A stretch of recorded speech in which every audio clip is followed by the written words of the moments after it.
welcome to today's webinar on Mastering Review Follow-Up, one of our new enterprise features in Trustpilot. I am Justin Cutroni. I'm the Director of Product Evangelism and Customer Education here at Trustpilot. And as I mentioned, today we're going to talk about review follow-up. And specifically, we're going to talk about this feature and how it can help provide deeper insights and help you get better understanding of your customers, your users, and their experience with your company and your brand. Today, I'd really like to start by a new fact that we're all facing in business. And I want to say that consumers have changed, right? And I think we all know that, but a lot of brands haven't changed. And consumers now with social media platforms have a huge say in terms of your reputation. But what's really interesting is that at companies and at brands, we really haven't come to accept that, right? And here's a little bit of data that we have from a PwC survey back in 2004, where executives believe that their brand is perceived highly. 90% of executives believe that their brand is perceived highly, but only 30% of consumers trust a given brand. And so that creates a gap, a trust gap that exists between what companies think and what consumers actually think. And that can be a problem because that gap in trust can create hesitation for consumers and can really slow down the buying journey, both at the top of the funnel and at the bottom of the funnel. And that can be a challenge. But it's actually an opportunity. At least we see it as an opportunity here at Trustpilot. And we believe that taking time to invest in trust will lead to success across lots of different parts of your business. And the more that you make trust a priority for everyone in the company, the more successful you'll be. That's where Trustpilot comes in. And we're here to help you earn, prove, and activate the trust that you have with customers, turning the feedback that you get into a growth engine. But how do you actually operationalize trust? And how do you go from just collecting reviews to strategically using the insights that you get to improve, to grow, and to actually get ahead? And features that we have like review follow-up are there for this exact reason.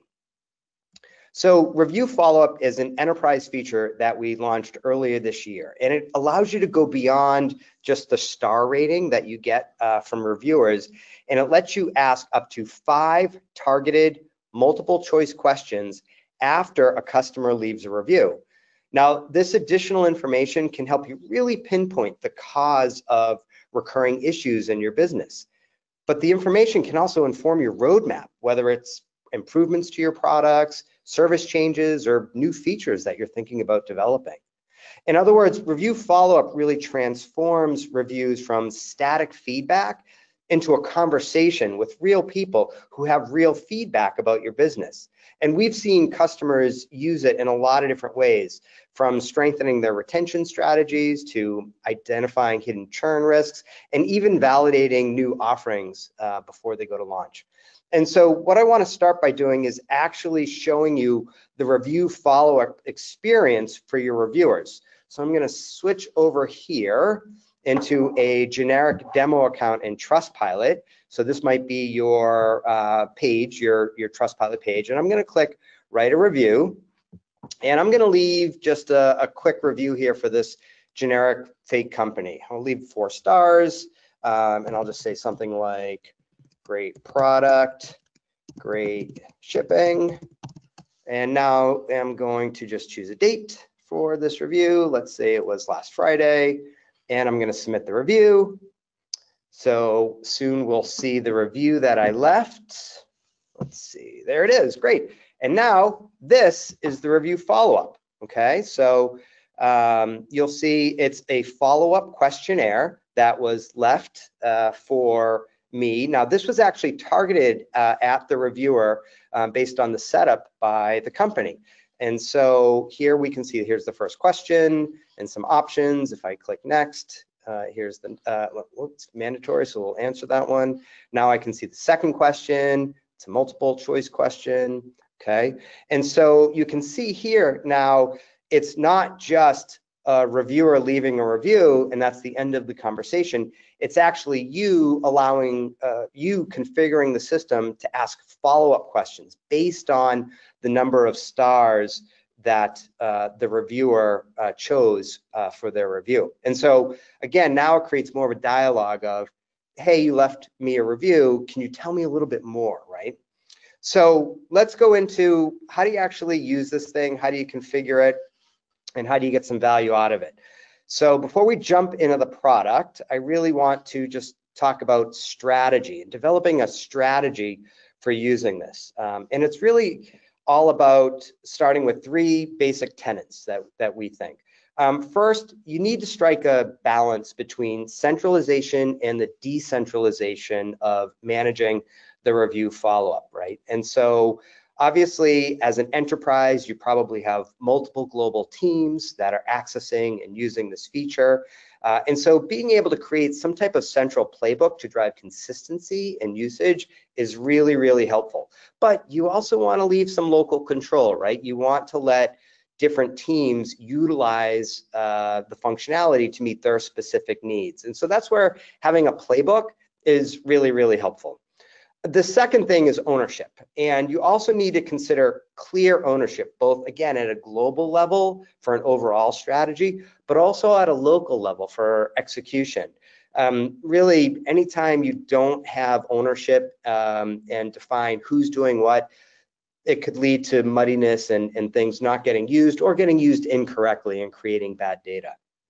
And then the final thing that we always recommend is, it's kind of obvious, but everything should align with your business objectives, right? You want to tie back the usage of review follow-up, the ability to collect this additional data back to some business objective. It could be gathering product feedback, it could be improving the customer experience, or it could be driving advocacy, right? So these are really 3 things that we recommend you think about in terms of developing a strategy for review follow-up. Now, the real power of review follow-up is asking the right questions to the right people based on what you want to learn. Again, going back to, you can target these questions based on the reviews, and going back to the strategy, you can actually collect information to improve your business, right? And so we really think about this in a few different ways, right? So let's think about maybe 3 different types of ratings: low, medium, and high. And then again, let's think about what are the business objectives. And so really on the low ratings, the obvious place to start here is to try to figure out what are the problems with my business, right? And how could we potentially fix this? And so you can target your review follow-up to maybe 1 or 2 star ratings. And these customers can help you understand the biggest problems that might exist for your business. And so you might ask them something like, what's the main reason for your rating? Or what could we do to improve the experience? Or how does our product compare to others? We could also ask them, if you can improve our business, how would you do it?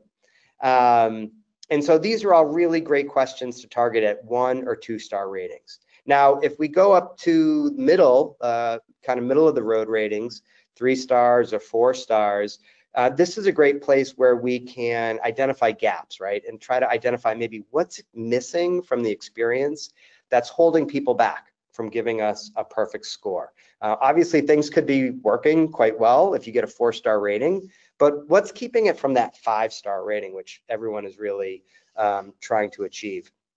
And so this is a great time to ask a question like, what's one thing we could do to make this a 5 star experience, right? Very straightforward, very simple question, but obviously something that could really help you fine tune your business in order to get it to that next level. And then finally, what about those 5 star ratings? You know, a lot of times people don't think about digging deeper into that that data, but this is a great opportunity to leverage feedback from people that had a great experience, right? And really engage with them to go deeper and help them understand how you could be better.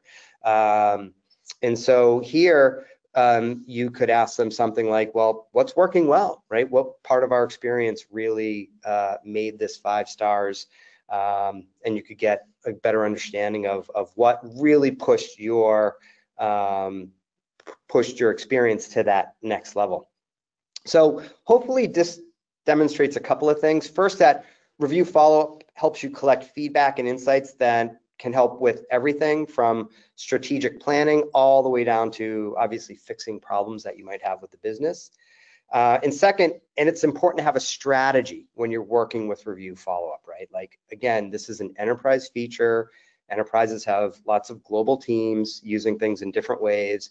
Coming at this with a strategy, even a very basic strategy, will help you drive usage, adoption, and effectiveness at the local level, which is where a lot of change can happen. I also want to highlight, again, getting into some of the details now, that review follow-up gives you the flexibility of creating single answer questions or multiple answer questions. So you have that opportunity to really customize the actual questions and design the right questionnaire to follow up. So now that we're kind of have an overview of a strategy on how to deploy review follow-up, let's go into the product and let's take a look at actually how we might set this up. Okay, so I'm going to switch back over here. Okay, so I'm going to navigate to manage reviews and then review follow-up. And here is our dashboard. Now, this is what you'll see when you first log in, and across the top, you can see some basic data. It tells you how many review follow-ups are actually running right now. There's 8. We've gotten over 1,900, almost 2,000 responses, and we have actually an actual conversion rate of 80%. And it's not uncommon to have a conversion rate of about 60%, which is really great. That's a lot of data. And here in the table, these are all the different follow-ups that are running. Again, enterprise feature, you can deploy this globally, so you can have teams in different geographic locations all creating their own follow-ups in order to dig deeper into what's happening in their specific regions. So I'm going to go and create a new follow-up, and here's our form to create a new follow-up. And the first thing I'm going to do is I'm going to give this follow-up a name, and I'm going to call it, let's say, 5-star follow-up. And obviously you want to name it something specific, right? Because it will appear in that list on the dashboard that we were just looking at. And we want to make it easy to understand maybe what's in this follow-up. Now, this is where we set the targeting rules. And as I mentioned before, you can target the follow-up based on the number of stars that the reviewer left. So if you were targeting kind of low star reviews, you might choose 1 or 2 stars. But in this case, I'm choosing 5 stars because this is targeting users who left a 5-star review. Now, the second thing to choose is the language. Now, this is the language of the user's browser. So what will happen is that the system will only show this review to people who have their browser configured to this language. Let's choose English. So in this specific case, I've got 5 stars reviews and English. So this means folks that have their browser configured to English and who leave a 5-star review will see this follow-up, review follow-up, okay? Now, you can only have one review follow-up that is targeting 5 stars in English at the same time. And it's actually that combination, right? So for example, if I was doing 1 star in English, right? Like I can only have that unique combination of targeting stars and language running at a time. So I cannot have 2 surveys that would be targeting 1 star in English. So it's 1 at a time. So let's go back to our example, 5-star reviews, targeting English. Now it's time to actually leave some questions. And so it starts here with this example question. And if I click, I can instantly edit this question, okay? And so I could say, again, this is targeting 5 stars. So what made this a 5-star experience? And I'm gonna change these. So let's say great price. We'll say fast shipping, great support. And let's get rid of all these other questions. Actually, let's add one more back. So I'm going to click add option here. I'm going to write other. And I like having other as an option here because it allows me to broaden my thinking, right? I may be thinking, oh, it's either price or shipping or support. That's what we do as a business, but there might be something else. And so I want to leave that as an option here because it'll expand the opportunity, right? If I see a lot of people answering other, then that might be something that's something for me to investigate further. So this is the first question. Now, if I want to add a second question, I can click down here, create my own, and here's that second question, right? And so I could add a second question here. But what I want to show you is, let's delete this question, and I could add a ready-made question. So here we have a series of ready-made questions for you, put into different categories, right? These are questions related to delivery issues. These are questions related to existing products, right? And so you could choose one of these pre-made questions if you like. So what I always recommend is, obviously, if you know what you're trying to find out, if you have a strategy and you're targeting specific types of users, you probably have some questions in mind. But if you don't, jump in here, look at these ready-made questions, and that can really get you thinking about some of the insights that you might want to draw from review follow-up. So I'm going to hit cancel here, and let's just say that this review follow-up is set to go. It's really one question, which is fine, just an example. So I'm going to click save and preview. And here in the middle, we'll see that this is the details of our review follow-up. It shows the targeting criteria. And if everything looks good here, I'm going to click this little confirmation. Now this states that you're not allowed to collect any personally identifiable information from the reviewer. And I'm going to click activate. Okay, get one more confirmation. I'm going to activate the review follow-up. I get a little message, right? Here we go. Our 5-star follow-up is live. Great, that's awesome. Good to know. So now, if you think back to that reviewer experience, so any 5-star reviewer will now see that follow-up question. So now this will run and you'll get to see, obviously, the data will start to accrue here. Now, let's think about how do we interact with those follow-ups? Like, where do you see the data? How can you understand if it's working or if it's not working, or even more importantly, what people are actually saying? So let's talk about how you can actually look at that data. So I'm going to show you the first way, which is actually in your inbox. I'm going to go to Manage Reviews and Inbox. Okay. Now, this is the standard inbox that probably everyone's familiar with. And I'm going to scroll down a little bit here. And here's a review. And you'll notice this review is a little different. It actually has a button here. And that button says View Additional Feedback. Now, when I click this button, this is the feedback from the review follow-up. Okay. Now, this first line here, that was the question that was asked. And the second line is the answer. So what's really cool and what I really like about this is that we have the original review, right? So we can look at this review, we can read this review.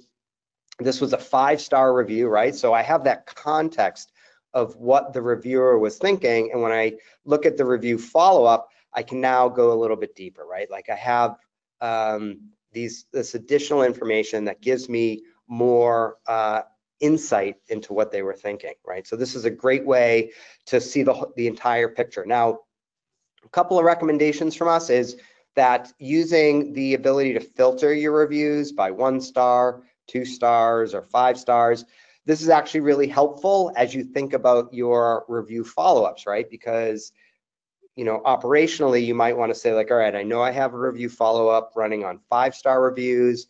I want to go in there maybe once a week, and I want to see what people are actually saying. I want to see what that follow-up information is. You might actually want to go in daily if you have a high volume of follow-ups in order to really understand what's going on and see if there's anything that you might need to really action quickly. So that's the first way that you can look at your review follow-up data. The second way is through a file export. So I'm going to go back into review follow-up. I'm going to go back to the dashboard. Okay, so we've seen this before. And again, we have all of our different review follow-ups running here in this table.